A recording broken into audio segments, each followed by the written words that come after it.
Assalamu alaikum. Кандайсыз дамла сурам бар эле дейт. М+тан рассрочка товар алсак болобу дейт. М+ бул М-банкка байланыштуу болгон приложение.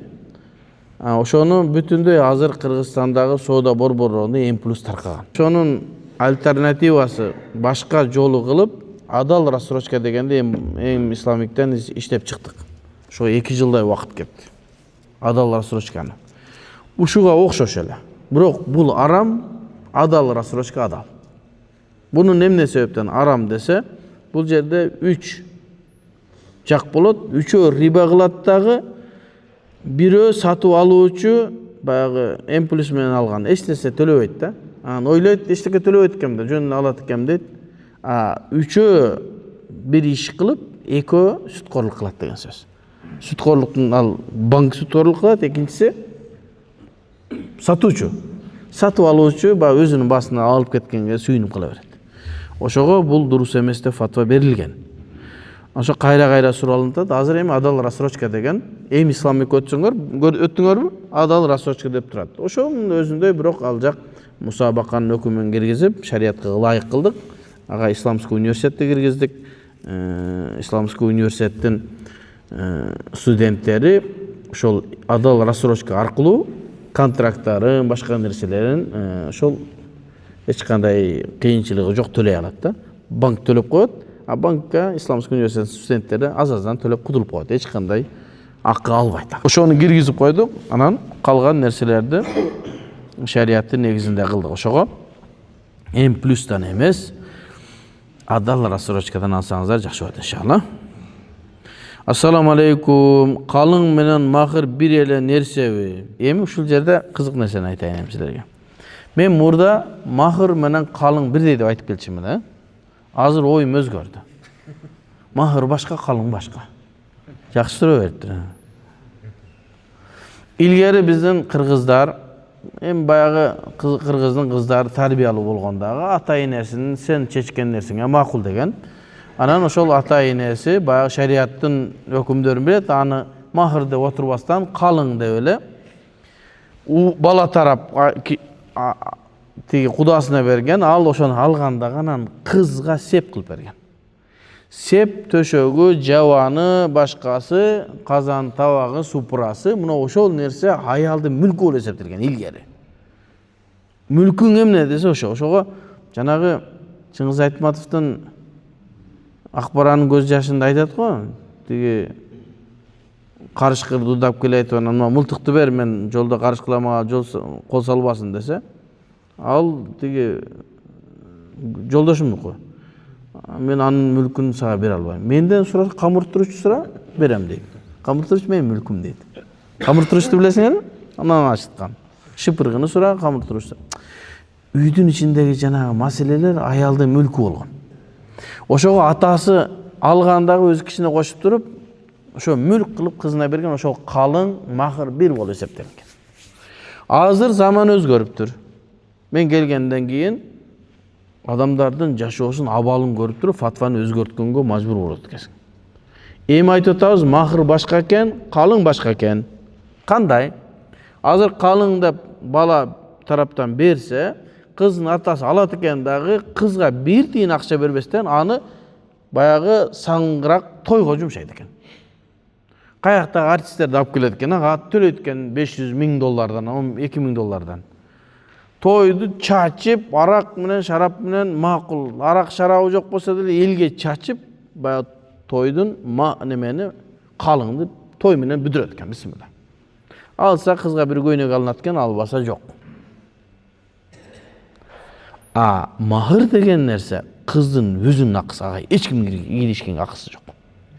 Демек, эгерде биз калыңды махыр экөөнү бир десек, жакшы болду деп туруп, атасы калың берет экен, калың тойго кетти, кыздын эчтекеси жок. Кыз менен болсо махырын бергенбиз, калыңын бергенбиз болду дейт экен. Бул калың махыр эмне себептен кызга берилсе, бул кыздын өзүнүн акысы. Ага өзүнө керектүү нерселерди кылыш керек, алыш керек, сатып алыш керек. Араб өлкөлөрүндө калың махыр ушунчалык кымбат болгондуктан аялдар байып кеткен махыр менен. Өзүнүн бизнестерин ачып алган махыр менен эле. $10.000 берсе, нормальный бизнес ашып алат да, туурабы? Эми азыр бизде анчалык даражага чыга элек. Бирок мен ойлоп атам, азыр 100.000, 200.000, 250.000, 1 миллионго чейин берилип атат экен махрлар. Ошондо деле барып калып атпайбы? Ошонун бардыгы кызга берилсе, жөн эле бир бизнес башталат. Азыр телефондон туруп көп бизнестерди кылса болот го. Жанагы Wildberries эмне? Ошо менен бага окшогон нерселер менен через интернет Кытайдан башкача айтканда аял деле өзүнүн бизнесин баштап. Эмнеге ушул аялдын өзүнүн акчасы болуш керек десе, ар бир нерсеге күйөөсүнө жалдырып отура бербеш керек. Муну алайын бер, тигини алайын бер. Анан күйөөсү бир жолу берет, эки жолу берет, бербейт. Ошого махыр өзүнүн акчасы болуп, өзүнүн иштеткенге ылайыктуу болуш керек. Ошого азыркы мезгилде махырды эми бирөө айтат, эми балдарга оор болуп кетти, өзү кыйынчылык мезгилде депчи. Оор болсо дагы аял аш оңой эмес, Махырды кыздын өзүнө бериш керек. Калыңды кудаларыңар өзүңөр сүйлөшүп алып, эмне кыласыңар, кандай той өткөрөсүңөр, кыздын акысын өзүнө берилиш керек. Ошого эң азы 27.000, 30.000 тегерегинде дедик, көбүндө чек жок. Анан бисмилла деп ошондой кылыш керек. Өзү жуучу түшкөндө эле калың суралат, эне сүтү да суралат. Кийин нике окутулганы киргенде аял кишиден да махырга эмне сурайсың деп суралат. Ушуга жооп берип койсоңуз, Аллах разы болсун деп бул коркуп атат булчу. Демек эмне кыласыз? Эне сүтү деген нерсе биздин шариятыбызда жок. Ошол бардыгы биздин салтыбыздагы нерселер. Аны кудалар өзү сүйлөшүп алсын. Салтыбызды кармайбыз десе, шариятка каршы келбей зыяны жок, Эне сүтү, кыл куйрук, бул нерсе дегендер бар да. Демек, жана нике кыйылганда кыздын өзүнүн акысын алыш керек. Бирок кыз дагы өзү мындай күзгө карап турган махр сураш керек, Мен 2-3 комнат квартира деді. Сен 3 комнат квартираға ылайыктуу кызсың ба? Ошо маселе да. Демек Кыргызстанда эң жогоркусу бир 100.000 тегерегинде болсо 27.000, 30.000 гана тегерегинде махр өзүнө берсин дагы, калыңды тиги кудалар өзү сүйлөшүп алсын. Машалла. Орозо киргенге чейин мына азыр Ражаб айындабыз, Шаабан киреби? Шаабан айында орозону көбүрөөк тутуш керек. Орозону көбүрөөк тутсак, Рамазанга денебиз көнөт. Биринчиден, орозо келгенге чейин ден соолук текшертиш керек. Анан орозо кармаганда ашказанын ооруганын билип калбай. Барып текшерил. Эгерде дарылана турган болсоң, азыр дарылап кой. Эртең орозодо стук бербесин. Стук дейм, эмне? Барып немеңди, каныңды текшер. Сахарың барбы жокпу? Орозого даярдан. Эгер дарыланыш керек болсо, даярлан. Бирөөнүн каны аз болуп атса, аны көбөйтсүн. Орозого мына ушинтип даярданып турса, орозо кармап иншалла жакшы болот, Ассаламу алейкум. Мендеги маселе эки апам бар. Бирөө тапкан, бирөө баккан дейт. Экөө эшиктен бир кирип калган учурда кимисин биринчи торого өткөрүү керек дейт. Мынчалык даражада энеге кызмат кылууда мынчалык даражада тоңкиликке кирбеш керек. Эшиктен экөө кирип калса кирмей учурашсын. Учурашыр бардыгы бирдей эле. Биринчи учурашкан, экинчисин капыл боло турган болсо, алар да өзү проблема. Кандай мамиледе? Ошол ата энеңди разы кыла турган мамиле кыла бер. Анын бирөөсүнө биринчи учурашып койсоң разы болуп, экинчи учурашкан наразы боло турганда эмес. Анын жардам бер, ден соолугуна жардам бер, акчалай жардам бер, башкасын кара, сөзүн ук, айтканын кыл, мына ошо. Биринчи төргө өткөрүү керек деди. Өкөнтү төргө туруп кой. Төр вообще кеңири. 15 адам батат төргөчү. Апарды ушу төргө бардын отургузуп кой. Жок укпай калсак, кайсыл жактан алсак же көрсөк болот дейт. Жоопту ушу Instagram баракчага чыгат иншалла. Устаз, карыздан кантип чыгыштын жолун айтыңызчы деп. Шуну мен да билбейм. Карыздарым көбөйүп кетти мен дагычы. Иштеш керек. Дуа кылыш керек. Аллахым дуа карыздарыман жеңилдик кыл, ушу кутулайын деп. Айла таппай калдым дейт. Айла таппай кала турган даражада карыз албаш керек да. Карызды алып анан кантип төлөйм эмес, карыз албаш керек. Кээбекте карыз алып телефон алат, карыз алып машина алат, карыз алып үй алат. Телефонду жөнөкөй телефон көтөрө бер, карыз алба. Барып жанагындай өзү бир гана Кыргызстанда экен. Өзү маршрутка жүрөт, бирок 17-чи айфон көтөрөт да. 17-чи айфонду көтөргөн адам маршрутка түшпөш керек өзү, по идеечи. Аны дагы рассрочка менен алат. bir 6 ay, 7 ay же 10 ay төлөгөнгө. Жөнөкөй сенин абалың ушундайбы? Демек өзүң улай кыла бер. Карызга эч нерсеге батпа. Жеген тамагыңа карыз алып атсаң анда макул. Ал сени корко турган даражада мойнуңа карыз илинип кетпейт да. Жегенге алсаңчы, ашып барса 10 миң, 20 миң доллар, 20 миң сом болот. Bir ay, 2 ayda. Аны корко турган нерсе жок, ошого аракет кылыңызда, көп карыз албаңыз. Асыр намазынан бери отурам, карыздарды түгөтмөй болду деп. Дуа кылайлы, Аллах таалам жардам берсин. Эгерде колу ачык инсандар болсо, жардамдашып койсун карыздарын кутулганга. Ассаламу алейкум устаз, 2 квартирам бар. Бирөөсүн квартирага берсем, ошол берген квартирага зекет береминби? Берсем кандайча берилет? Түшкөн акчагабы же квартиранын себестоимостунамы дейт. Өзүнүн баасынамы дейт. Эгерде бир адамдын квартирасы болсо, ал квартираны эмнеге алып аткан ошонун ниетинен каралат. Эгер квартира сатып иштейм десе, аны квартиранын баасынан берилет. Эгерде квартирантка берем деп алса, анда түшкөн акчаны жалпы акчага кошулат. Экинчи, мурабаха акча берсем болобу, банкка пайда зыяны кандай болот, кандай кирешеден эсептейт дейт. Анын үчүн эми келиңиз. Мурабахага акча бере турган болсо, мурабахага өзү акча берилбейт. Мурабаха деген нерсе товар сатып алып, үстүнө кошуп сатылат. Мурабахада акча берилбейт. Эгер мурабаханын маселесин үйрөнөм десеңиз, сабактарга келсеңиз болот. Ассаламу алейкум. Икамада кады каматы салат деген сап кантип жана ким тарабынан кошулуп калган дейт. Пайгамбар тарабынан эле кошулган. Икама азан менен чогуу бир убакта эле сунан болгонбу же азан сүннөт болуп бир убактан кийин икама сүннөт болгонбу? Жанагы айттык го, жанагы периште айтканда каматты да азанды да айткан дедик, чогуу эле. Ассаламу алейкум устаз, азыркы учурда жаңы кесип окууда кээ бир программалар керек болот. Photoshop, Maya жана башка. Бул программалар кымбат. Окуткан курстар ошол программалардын копиясын сунуш кылат. Бул копиялар негизи программага 98% окшоштуруп чогултулган жана акысыз. Эгер компанияларды колдонсок, окууга жана ишке негизи чыгарган адамдардын акысына кирип калбайбызбы? Узун суроого кечирим сурайм.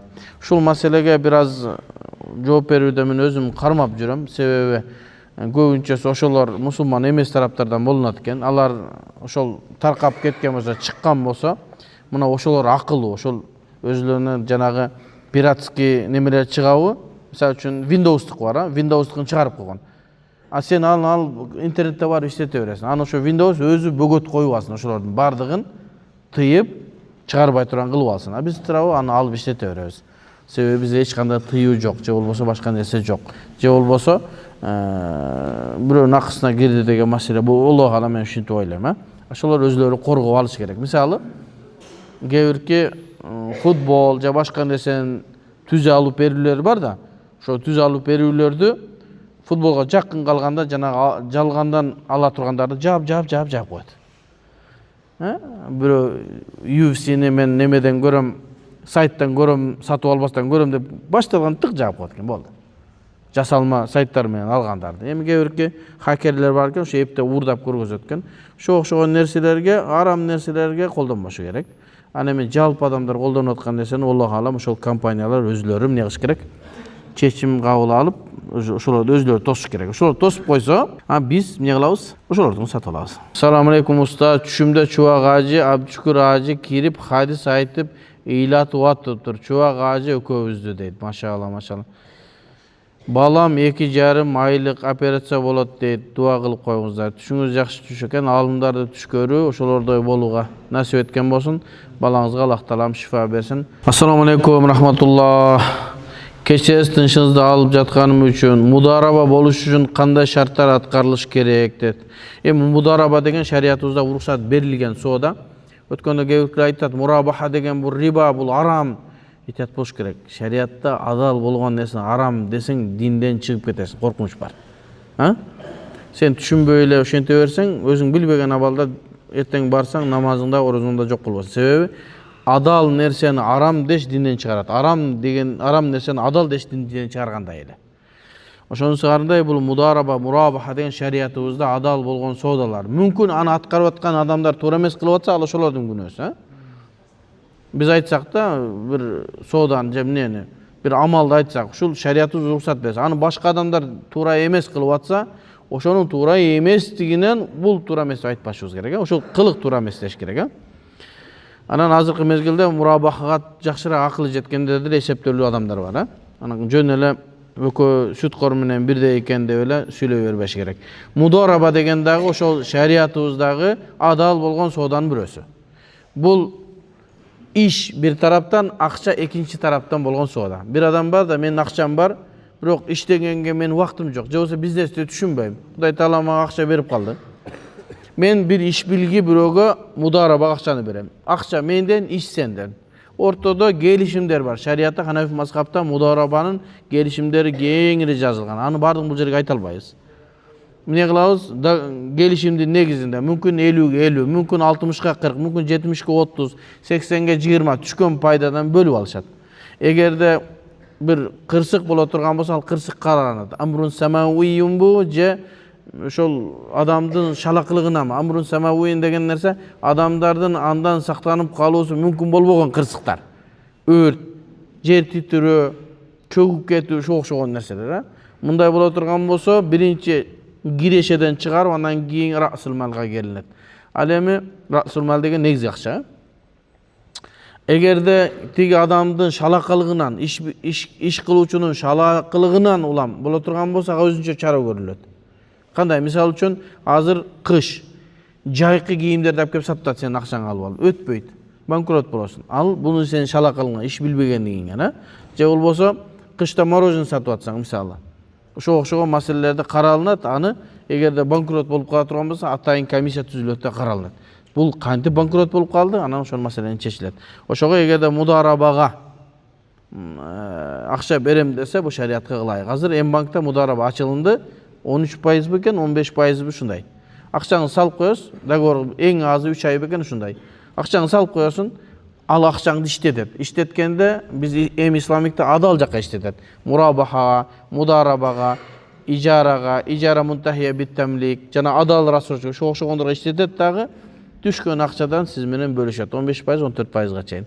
Кээ бир адамдардын акчасы бар да, жөн эле тургандан көрө салып койсо, ошол акча берип турат. Бул жана депозит деген бул арам, бирок алда акча түшөт. Бул мудараба деген адал, бул дагы акча түшөт. Аллахым разы болсун. Ва саллаллаху тааля хайр халк Мухаммад ва аля али ва сахби ажмаин. Амин.